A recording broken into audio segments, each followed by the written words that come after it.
Cette prière après moi. Père, au nom de Jésus, en écoutant ta parole,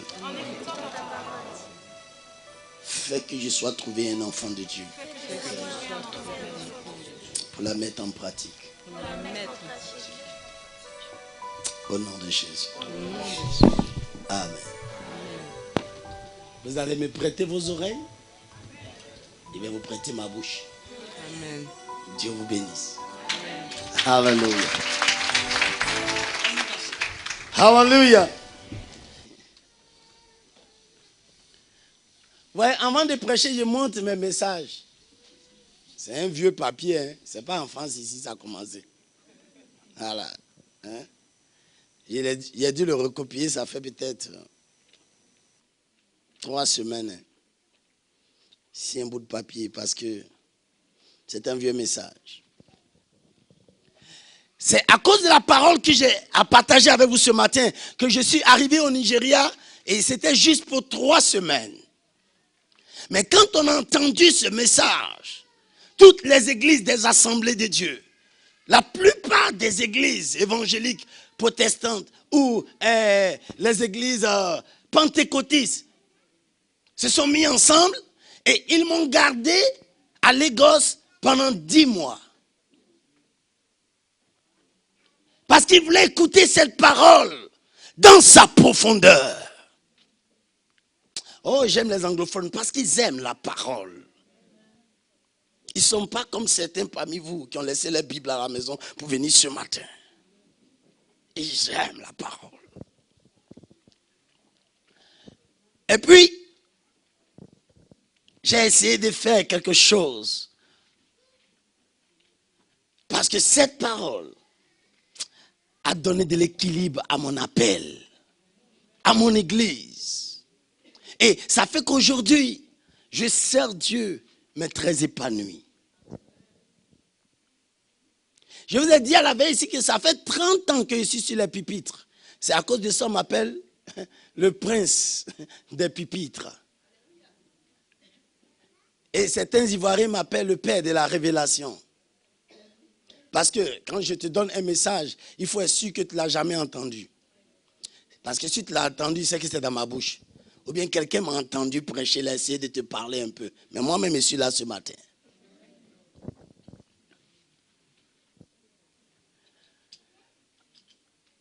Est-ce que vous avez une fois déjà entendu, depuis que vous êtes chrétien, on vous a déjà parlé de la dîme? La dîme, vous avez déjà entendu un mot comme ça? Ce matin, je vais vous prêcher un message que j'ai intitulé « La puissance de la dîme ». Quand il va finir vous parler, vous verrez que vous n'avez jamais entendu ça. Parce que ce que vous avez entendu, quand on vous parle de la dîme, tout le monde va dans Malachie.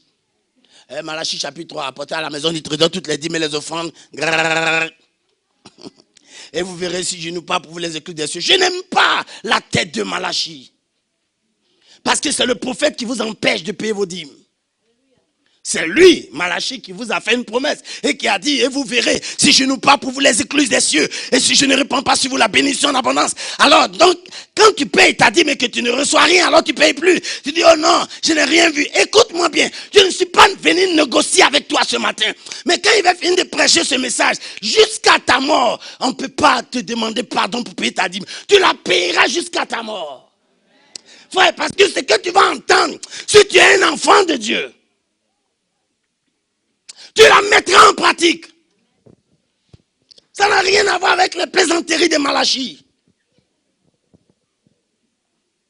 Dieu m'a dit, va dans les nations, élève-moi une armée riche, éclaire mon peuple et bénis tous ceux qui ont une vision. Écoutez-moi bien, je suis venu éclairer l'église en France. C'est pour cela, je vais vous conduire plutôt dans le livre de Lévitique, le chapitre 27, le verset 30 à 34. Lévitique, le chapitre 27, le verset 30 à 34. La puissance de la dîme. Il y a une puissance dans la dîme. Elle tue ou elle donne la vie. Alors je vais vous révéler quelle puissance est cachée dans la dîme. Lévitique 27, le verset 30 à 34. Savez-vous très bien que la dîme est la colonne de toute la création.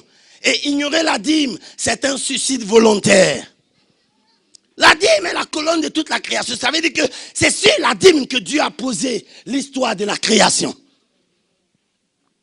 C'est à partir de la dîme que Dieu a créé le monde. Et il va vous le démontrer tout à l'heure.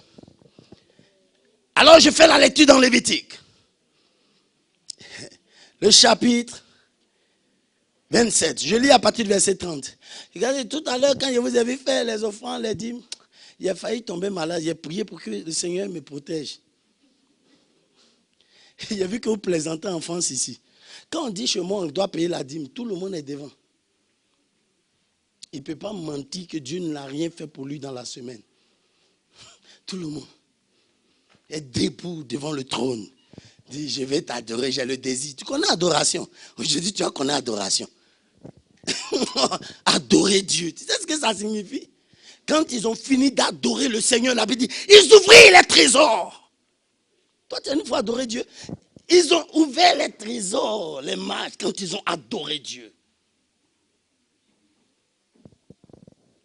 L'adoration va te pousser à ouvrir ton trésor et déposer ton or, ton encens et ta myrrhe.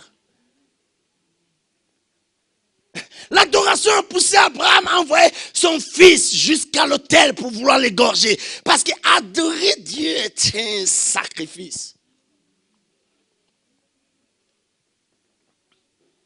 Je lis. Toute dîme de la terre, soit des récoltes de la terre, soit des fruits des arbres, appartient à l'Éternel. C'est une chose consacrée à l'Éternel. Si quelqu'un veut racheter quelque chose de sa dîme, il y ajoutera un cinquième. Toute dîme des gros et du menu bétail, de tout ce qui passe sous la houlette, sera une dîme consacrée à l'Éternel. On n'examinera point si l'animal est bon ou mauvais. Et l'on ne fera point d'échange. Si l'on remplace un animal par un autre, ils seront l'un et l'autre chose sainte et ne pourront être rachetés. Tels sont les commandements que l'Éternel donna à Moïse pour les enfants d'Israël sur le mont Sinaï. Amen. Je vous explique d'abord le texte. Avant d'entrer à l'introduction de ce message, regardez ce qui est écrit. Il dit, toute de la terre. Peut-être que toi, tu es dans l'espace. Il dit, toute dîme de la terre, soit des récoltes de la terre, soit des fruits des arbres, soit de tout ce qui passe sous la houlette, appartient à l'Éternel. C'est une chose sainte. C'est une chose consacrée. Mise à part pour Dieu. Alors je vais vous dire la vérité. La dîme, c'est la part, l'héritage, la portion qui revient à Dieu seul. La dîme, ce n'est même pas l'argent du pasteur.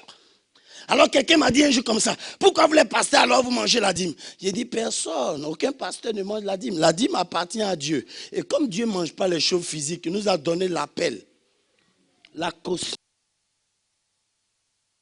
Il a signé un décret pour que nous la touchions. Personne ne la dîme. Ça appartient à Dieu. Donc, si tu n'es pas pasteur, si tu n'as pas d'appel pour ça que tu manges la dîme, va demander à ton oncle Géasi ce qu'il est devenu.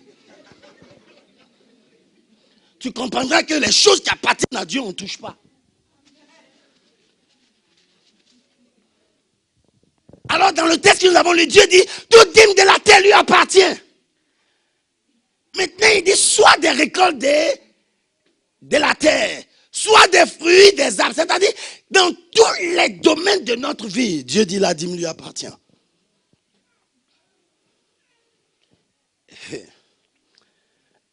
Et quand je vous explique ce texte, avant d'entrer dans mon message, regardez le verset 33. Dieu tient tellement la dîme. Regardez un peu le verset 33. Il dit, on n'examinera point si l'animal est bon ou mauvais. Et l'on ne fera point d'échange. Et l'on remplacera. Et si l'on remplace un animal par un autre, ils seront l'un et l'autre chose sainte et ne pourront être rachetés. Dieu tient tellement la dîme qu'il dit, on n'examinera point si l'animal est bon ou mauvais. Ça veut dire que quand quelqu'un vient à son argent, il ne doit pas chercher à savoir si c'est prostitué. Ce n'est pas mon problème. Si tu as vendu la drogue, ce n'est pas mon problème. Dieu dit, on n'examine pas, il ne cherche pas à fouiller en bas. Tant que c'est la dîme, ça lui appartient. Le diable même, il va rendre compte à Dieu au ciel. C'est une manière de payer la dîme. On dit, d'où viens-tu, Satan? Dit, de parcourir la terre et de venir te rendre compte. C'est pourquoi je suis là. Au temps de Job, Dieu rentre au ciel. Pourquoi? Il vient payer la dîme. Il vient rendre compte. Il vient donner à Dieu le droit de regard sur son travail. Alors, on n'examine pas. Il y a une femme dans la Bible. Tout le monde l'a connue. C'est une prostituée. Et quelqu'un m'a dit, mais c'est pas normal, Bishop. Comment une femme qui s'est prostituée, Jésus dit, elle a commis une bonne chose à mon égard. Parfum de tout là. Ça là. C'est elle qui est tout, mais le parfum n'est pas toutouya. Déposez le parfum. Jésus même a accepté. C'est-à-dire que l'offrande d'une femme sale. C'est pourquoi la Bible dit quand tu entres dans la maison de Dieu pour faire une offrande et que tu te rappelles que ton frère a quelque chose contre toi, il dit laisse là ton offrande sur l'autel. On n'a pas dit retourne avec ton argent. C'est toi qui es mauvais, retourne à la maison, laisse ton offrande là. Ton offrande n'a pas péché. Ton argent n'a rien fait de mal. C'est toi qui as un mauvais cœur, va régler tes problèmes. Mais laisse là ton offrande sur l'autel. En plein Nouveau Testament. Que signifie donc le mot dîme? Le mot dîme signifie seulement dixième. Veut dire dixième. Ça veut dire quoi? 1, 2, 3, 4, 5, 6, 7, 8, 9, 10. Le mot dîme veut dire le chiffre 10. Ça veut dire quoi? Dieu dit que le chiffre 10, donc on appartient. Un jour, quelqu'un m'a dit, mais Bishop, ce que tu prêches, tu es sûr que c'est biblique parce que quelque chose qui n'est pas bon, on ne peut pas donner ça à Dieu. Dieu dit, on n'examinera pas si c'est bon ou mauvais. Le péché n'était pas encore entré dans le monde que dans le jardin d'Éden. Dieu dit, l'arbre de la connaissance du bien et du mal, c'est pour moi. Il n'y a pas encore péché. Il dit, ça là, c'est ma chose. Laissez-moi seul dans mon affaire de ce qui est bon ou mauvais. L'arbre de la connaissance du bien et du mal. Savez-vous pourquoi Lucifer a été chassé du ciel? Est-ce que vous savez que c'est à cause de la dîme? Ah, peut-être on ne vous a jamais dit ça. Les gens disent, c'est enorgueilli. C'est à cause de la dîme que Lucifer fut chassé au ciel. Et je vais vous le démontrer. Dieu a dit, contrôle les cieux, dirige tout. Je te donne le patronat, je te donne la domination. Il commandait les anges, l'adoration. Il commandait toutes choses. Mais Dieu a dit quelque part dans le livre d'Ésaïe 42, le verset 8, il dit, mais je ne donnerai point ma gloire à un autre, ni mon honneur aux idoles. Donc, la gloire de Dieu, c'est la dîme du trône. La gloire de Dieu. Il était donc tout, mais ma gloire, c'est ma part. Donc la dîme, ce n'est pas une question d'argent. C'est-à-dire que c'est la portion, la part, les choses qui reviennent à Dieu seul. Donc la gloire de Dieu, ça c'était la dîme éternelle du trône. Alors quand Lucifer a tout pris qu'il voulait prendre la gloire, Dieu dit non, ça je ne peux pas céder. Il y a quelqu'un dans la Bible, ce fut un roi, Hérode. La Bible dit qu'il harangua le peuple. Il parlait et tout le monde crut en lui. Les gens étaient terrifiés. Alors, la Bible dit, un ange descendu le frappa dans le livre des Actes, chapitre 12, je crois. Il dit, car il n'avait pas donné gloire à Dieu. Car il avait pris aussi la dîme. La gloire de Dieu, c'est la dîme du trône. Avant, quand je ne savais pas comme vous, je disais, oh, Adam et Ève ont péché, ils ont mangé le fruit. Écoutez-moi bien, ce n'est pas un fruit qui a fait des pécheurs qui ont été chassés, c'est la dîme. Tu pourras tout manger sauf la dîme, sauf ma part. Le jour où tu mangeras, tu mourras certainement. Donc, l'arbre de la connaissance du bien et du mal, c'était la dîme du jardin d'Éden. Donc, dans tout ce que Dieu va vous donner, il a sa part. Et si vous le refusez sa part, vous allez vous créer des problèmes. Parce que Dieu dit, toute dîme de la terre, soit des récoltes de la terre, soit des fruits des arbres, soit de tout ce qui passe sous la houlette, m'appartient. C'est une chose consacrée. Le mot consacré veut dire mettre à part ce qui est sacré. Et Dieu dit, la dîme est une affaire sacrée pour lui.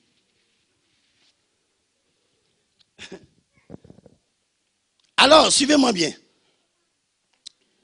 Lucifer a été chassé à cause de la dîme. C'est-à-dire, il voulait prendre quelque chose qui appartenait à Dieu seul.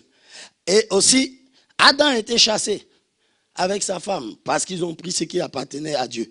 Écoutez-moi bien, si c'est à cause de fruits, mais Dieu a nourri les gens dans le désert pendant 40 ans, comment Dieu va chasser les gens encore de manger? Quand même, respectez un peu Dieu. Jésus a multiplié le pain pour nourrir les affamés. Dieu ne peut pas chasser les gens sur la nourriture. Ce n'est pas la nourriture qui est là. C'est la dîme du jardin.